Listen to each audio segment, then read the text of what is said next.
नमस्कार, मैं आफाक sir competitive history के क्लास में मैं आपका स्वागत करता हूं। आज आधुनिक भारत के इतिहास के अंतर्गत आज हम लोग महत्वपूर्ण आयोग और समितियों के बारे में चर्चा करेंगे जिसका संबंध वित्त और अर्थव्यवस्था से है। तो इसमें हम लोगों को याद करना है कि कौन कौन से प्रीलिम्स में क्वेश्चन पूछे जाते हैं। विशेषकर पहला जो है अमीनी समिति है, जिसका गठन जो है यानी स्थापना जो है वो 1778 में हुआ था। और ये मुख्यतः याद करने वाली बात है कि ये लैंड रेवेन्यू यानी भू राजस्व और अकाल से संबंधित इसमें सिफारिश किया गया था। तो हम लोग याद रखेंगे, एक बार फिर से रिकॉल करेंगे। अमीनी समिति और उसका गठन 1778 में हुआ था, जो लैंड रेवेन्यू और अकाल से रिलेटेड मुद्दों पर सिफारिश किया था। दूसरा महत्वपूर्ण आयोग है वो है वेल्वी आयोग। इस आयोग ने क्या किया कि धन संपत्ति के दोहन यानी डॉक्ट्राइन, जो धन संपत्ति यानी कहने का मतलब है ड्रेन ऑफ वेल्थ जो था मामला, जिस पर दादा भाई नौरोजी ने किताब में लिखा था poverty and British rule in India, उसी के संदर्भ में जो है उसी मामले को लेकर दादा भाई नौरोजी को जो है जवाब तलब किया गया था, यानी उससे प्रश्न किया गया था। कौन सा आयोग है? वेल्वी आयोग। तीसरा है निकोलसन समिति, जो 1892 में गठित हुआ था। इस समिति ने जो है सहकारी जो समितियां हैं या सहकारी संस्थाएं जो हैं उससे रिलेटेड मुद्दों पर अपनी रिपोर्ट प्रस्तुत किया। तो सहकारी यानी कोऑपरेटिव जो है, कोऑपरेटिव इंस्टीट्यूशन से रिलेटेड मुद्दों को के संदर्भ में इन्होंने क्या किया? रिपोर्ट प्रस्तुत किया। अगला जो है वो है दत्ता समिति, जिसका गठन 1915 में हुआ था। और ये समिति ने कीमत के उतार चढ़ाव पर रिपोर्ट दिया था। यानी ब्रिटिश काल में आधुनिक भारत के इतिहास में जो है जो कीमतों का फ्लक्चुएशन होता है उसी के संदर्भ में जो है कौन सी कमेटी बनी थी? दत्ता समिति बनी थी।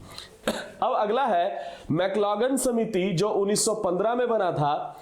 इस समिति ने सहकारी संस्थाओं से संबंधित जो है इसने भी क्या किया था? रिपोर्ट प्रस्तुत किया था। यह भी जो है सहकारी संस्थाओं से रिलेटेड जो है रिपोर्ट प्रस्तुत किया था। अगला याद करने वाला पॉइंट है हॉलैंड समिति, जो 1916 में बना था। ये समिति उद्योग से संबंधित यानी इंडस्ट्री से रिलेटेड जो है मुद्दों पर इसने जो है अपना सिफारिश किया था। इसके बाद जो है भारत में ब्रिटिश काल में औद्योगिक आयोग बना था, यानी इंडस्ट्रियल आयोग बना था, जो 1916 में बना था। यानी भारतीय उद्योग और व्यापार में भारतीय वित्त प्रयत्न के लिए उन क्षेत्रों का पता लगाना जिसमें सरकार सहायता दे सके। यानी सरकार जो है औद्योगिक विकास के लिए किस किस चीजों में मदद कर सकती है, किन किन क्षेत्रों में जो है सपोर्ट कर सकती है, गवर्नमेंट एड दे सकती है, इसकी पहचान करने के लिए एक इंडस्ट्रियल कमीशन बना था। कब बना था? 1916 में, याद रखेंगे। इसके बाद अगला याद रखना है मेस्टन आयोग, जो वित्त संबंधी समिति है, यानी फाइनेंशियल रिलेटेड जो है वो कमीशन बना है। मेस्टन अवार्ड ने जो है खास करके जो है क्या किया था कि राजस्व में के विभक्त मदों के त्याग करने पर बल दिया था। यानी जो भी हम लोग जो है रेवेन्यू से रिलेटेड जो आइटम्स है, मद मतलब आइटम होता है, उसके त्याग करने पर बल दिया।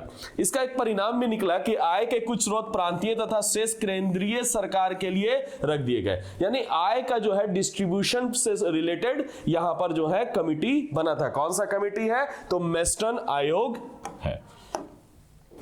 अगला इंपॉर्टेंट हमारे लिए है लेटन समिति या इंडियन स्टैट्यूटरी कमीशन के तौर पर भी इसको जाना जाता है। इस समिति केंद्रीय सरकार तथा प्रांतीय सरकार के बीच राजस्व के विभाजन पर विचार विमर्श प्रकट किया। यानी रेवेन्यू रिलेटेड मुद्दे पर कि रेवेन्यू का डिस्ट्रीब्यूशन किस प्रकार से होता है, इसके संदर्भ में लेटन समिति का गठन हुआ। आपको कई एग्जामिनेशंस में प्रश्न पूछे जाएंगे कि लेटन समिति का संबंध किस चीज से है, तो आप यहां पर आंसर देंगे रेवेन्यू डिस्ट्रीब्यूशन से रिलेटेड है। अगला जो समिति है काफी इंपॉर्टेंट है, पील समिति जिसको कहते हैं, जो एक्चुअल में फेडरल या संघीय बनावट के संदर्भ में समिति का गठन किया गया था।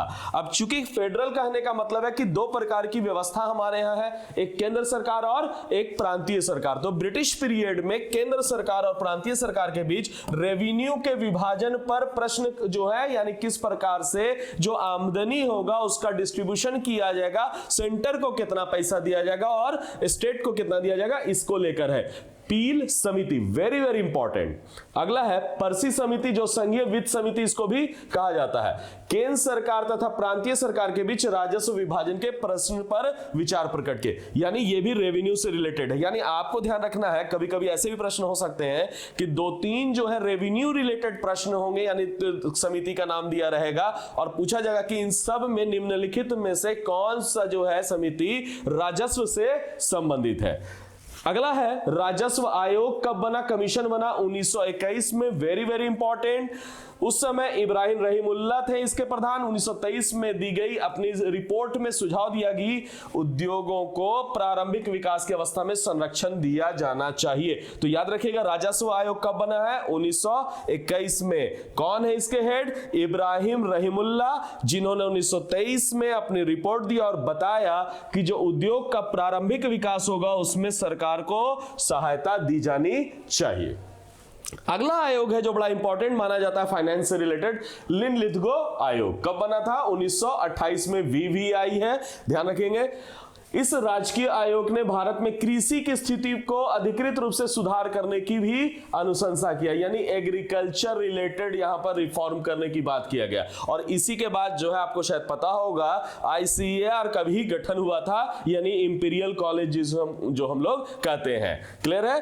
तो एग्रीकल्चर रिसर्च से रिलेटेड यहां पर जो है सिफारिश दिया गया था, यानी एक शॉर्टकट में हमको याद रखना है, लिन-लिथगो आयोग 1928 किस चीज से रिलेटेड है, एग्रीकल्चर की स्थिति में सुधार करने के लिए लाया गया है। अगला है मैक्सवेल ब्रोमफील्ड जांच समिति, याद रखना है 1928 में बना है। इसने बारदौली के पुनर्मूल्यांकन में खामियां थी, इसमें भूमि कर में वृद्धि की दर को जो है 6.03 करने की सिफारिश। शायद आपको पता होगा बारदौली सत्याग्रह जब हुआ था तो सरदार वल्लभ भाई पटेल के नेतृत्व में वहां पर क्या किया गया था, एक आंदोलन किया गया था। और उस आंदोलन में एक्चुअल में रीजन क्या था, तो वहां महंगाई काफी बढ़ चुकी थी और इसी को लेकर जो है जब आंदोलन किया गया तो सरकार ने मैक्सवेल ब्रोमफील्ड जांच समिति बनाई और इसी समिति ने बताया कि बारदौली में जो भी उस तरह का टैक्स रेवेन्यू है उसका पुनः मूल्यांकन और भूमि कर में वृद्धि की दर को फाइनली क्या कर दिया गया था, 6.03% करने का सिफारिश किया गया। वेरी इंपॉर्टेंट, आप इसको जरूर याद करेंगे। अगला बिंदु है हमारा फासेट समिति। ये चुंगी यानी टैक्स और वेतन से संबंधित मुद्दों पर विचार व्यक्त किया, यानी टैक्स रिलेटेड मुद्दों पर यह विचार करने से संबंधित है। अगला है बड़ा इंपॉर्टेंट है, वो है विटले आयोग 1929 में बना है। कब बना है, 1929 में। यह जो है भारत में औद्योगिक कार्यशाला और बागीचों में श्रम की वर्तमान परिस्थिति के विषय में सुझाव देना, यानी जो औद्योगिक कार्यशालाओं और बगीचों में जो श्रम है उससे संबंधित मुद्दों पर जो है ये सुझाव दे रहा है। इसका रिपोर्ट भी आया, यानी इसका परिणाम भी है। केंद्र और राज्यों के बीच वित्तीय संबंधों के विषय में इसने जो है फाइनली सुझाव दिया, इसका एक परिणाम भी देखने को मिलता है। अगला जो है समिति वो है स्कूल समिति 1934 में। यह मध्यम वर्गीय बेकारी की जांच की गई थी और 1935 में सरकार को अपनी ये रिपोर्ट भी दिया था। कुछ ऐसी समितियां भी हैं जो बहुत प्रचलन में नहीं रहती है, मगर चूंकि प्रश्नों में पूछे जा सकते हैं और ब्रिटिश काल की महत्वपूर्ण समितियों में वो गिने जाते हैं।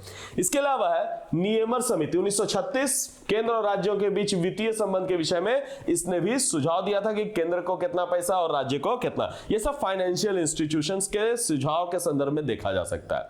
तो फाइनेंशियल रिलेटेड है या टैक्स रिलेटेड माना जा सकता है समिति है, यानी मोटे तौर पर इकोनॉमिक रिलेटेड है। एक है फ्लाउट आयोग 1940 में बना। इस आयोग की सिफारिश से बंगाल में तेभागा आंदोलन को प्रेरणा मिली। शायद आपको पता ही होगा तेभागा मूवमेंट है ना, यहां पर जमीन का डिस्ट्रीब्यूशन से रिलेटेड है, बंगाल से रिलेटेड है। इसने भी फसल के आधे के बजाय 2/3 हिस्सा बटाईदार को देने की मांग की, जो कि आपको पता होगा तेभागा मूवमेंट का भी आधार कुछ इसी तरह का था। तो इस प्रकार से सारी समितियां जो वित्त से रिलेटेड है, जो ब्रिटिश काल की है, वो महत्वपूर्ण आयोग की बातें हम लोग चर्चा कर चुके हैं। उम्मीद करते हैं कि आज का ये जो महत्वपूर्ण जीके के प्रश्न है उसे आपके लिए काफी लाभ मिलेगा, आपको आगामी एग्जाम में जो है काफी सहायता मिलेगी। धन्यवाद।